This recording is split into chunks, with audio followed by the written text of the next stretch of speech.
con el tema de la violación, particularmente lo que ha sucedido en el país, en varias partes del país, el estado Trujillo, en el estado Táchira, en el estado Anzoátegui, donde han sido capturados personas involucradas, acusadas de violación a menores de edad.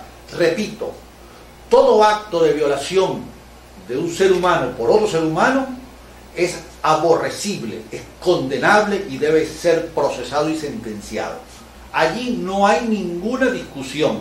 No estoy defendiendo ni a violadores ni a violados. Hay que defender el sistema judicial. La justicia debe funcionar allí y la racionalidad. ¿Por qué? Porque al aceptar los comentarios que se producen por la red en forma descarada, desmedida, sin ningún tipo de prudencia, someten al escarnio público a una persona, sin saber si esa persona es inocente o es culpable. Se le acusa, y hay una palabra muy propia en el periodismo, que es el presunto indiciado, el presunto culpable, porque la presunción es libre, pero el condenar antes de que se le demuestre en un tribunal su culpabilidad está agrediendo un derecho humano que tienen los niños, por supuesto, y vuelvo y repito para no entrar en banalidades, en comentarios frívolos al respecto. No es la defensa del violador, no, es la defensa de la verdad, porque por encima de las pasiones humanas están las leyes. Se crean leyes, códigos penales, se crea una constitución, normas, hay una gaceta oficial que desde el momento en que sale en gaceta oficial cualquier decisión, cualquier decreto, cualquier designación, ya es oficial. Sucede que con las redes no pasa eso. Con las redes en forma ligera, criminal, inmediatamente a esa persona, a ese hombre que violó niños, que violó niñas, a ese sacerdote que viola niños, pedófilo, al militar, a cualquier persona con problemas mentales, que esté vestido con su ropa normal o tenga un hábito religioso o una práctica militar, o sea, un oficial, una persona con uniforme militar o policial, eso no significa para nada que se le señale inmediatamente como ser el culpable si no se le ha procesado. Entonces se le pone el mote del sujeto, y esto tiene que ver con un lenguaje prosaico, vulgar en los periodistas. Periodistas que no tienen una formación ética sólida, periodistas que no tienen una formación cultural sólida, que no son capaces de leerse un libro en 20 años y tienen la responsabilidad, inmensa responsabilidad, de ayudar a formar la opinión de las personas, de persuadir e intervenir en las decisiones políticas del país. ¿Cuántos periodistas han muerto por defender la verdad? Uno de los más conspicuos, de los más célebres y honrados que tenemos en este país, Fabricio Ojeda, y fue torturado y asesinado en la cárcel por defender la verdad.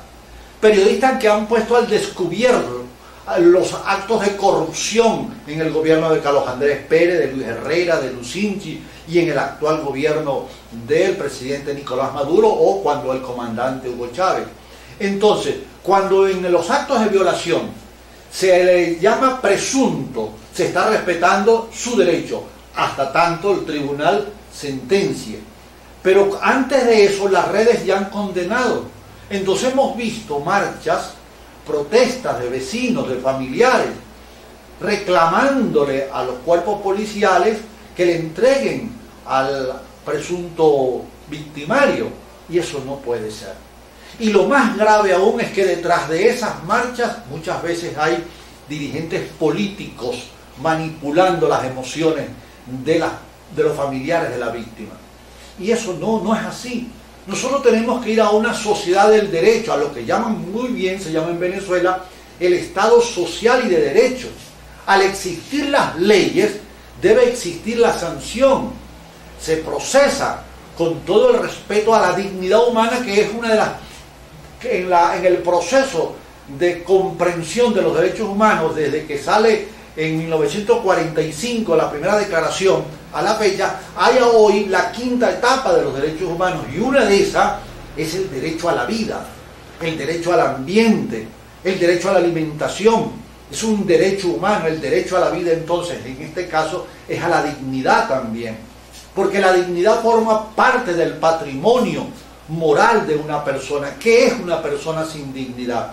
Cuando a ese presunto indiciado se demuestra en el tribunal que no fue el responsable de esa violación, sino que fue otra persona, ¿cómo queda ante la sociedad esa persona que fue capturada y que fue llevada a los tribunales y metida en celda con presos que no perdonaron esa denuncia y actuaron por su cuenta? La moral de esa persona y el cuerpo de esa persona o está muerto ya o está mancillado y ya se convierte en una persona perdida dentro de su mundo interior.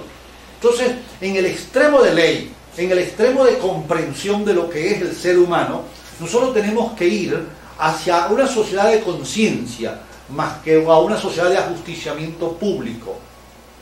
Nadie está invocado para dictaminar si una persona es culpable o no, a menos que sea un juez. Y ese juez está en obligación de oír las partes. Y esas partes, abogados y abogados, que son la asistencia técnico-jurídico de las víctimas y de los victimarios, tienen que demostrar no solamente la verdad verdadera, sino también la verdad procesal. Demostrar en el tribunal que esa persona es inocente o esa persona es culpable. Allí está entonces el valor de tener un sistema tribunales, un sistema judicial efectivo. Me dirán ustedes, sí, correcto, eso es el ideal, eso es el sueño, pero tenemos en Venezuela y en el resto del mundo sistemas judiciales corruptos, es verdad. Nos movemos entonces en el dilema filosófico del ser y el deber ser. ¿Qué es lo que debe ser y qué es lo que es? Debe ser un sistema judicial eficiente, transparente, a la disposición del público, para beneficiar al inocente, en defensa de la justicia. Un sistema judicial corrupto, un sistema judicial de conchupancias, tribus, de tarifas, ¿verdad? Un sistema judicial nepótico donde está el primo, el hermano, el cuñado, y hacen todas unas mafias, planes judiciales que existen en nuestro sistema. Pero bueno, allí es donde está algo que parece alejado del tema que estoy planteando y no es así, es el voto. Cuando nosotros escogemos un concejal, cuando escogemos un diputado al Consejo Legislativo, a un alcalde, a un gobernador, cuando escogemos los parlamentarios a la Asamblea Nacional y al mismísimo presidente de la República, estamos delegando en ello la responsabilidad de crear una estructura jurídica transparente, de hacer valer las leyes. Entonces, no culpemos al juez, ni culpemos al abogado, ni al coronel, ni al ministro. Culpémonos nosotros mismos que cuando nos dan el derecho de escoger a nuestros gobernantes, escogemos a los equivocados, los que hacen posible que la ley no se cumpla. ¿Por qué? Porque es amigo del diputado, porque es amigo del ministro, porque es un cura y hay que salvarlo. Porque la pedofilia, que es la enfermedad que padecen este tipo de personas, violadores de niños, se ha infiltrado en la Iglesia Católica en forma penosa.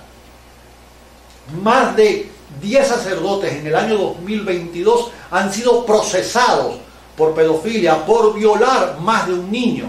Sacerdotes diocesanos, muchos de ellos 7 no pagaron ningún tipo de condena, fueron llevados a su casa, le pusieron casa por cárcel y luego reintegrados a la iglesia.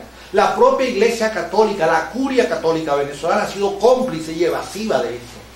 ¿De qué hablamos entonces cuando nos referimos a la violación? A la vergüenza, al dolor, a la tragedia, sí.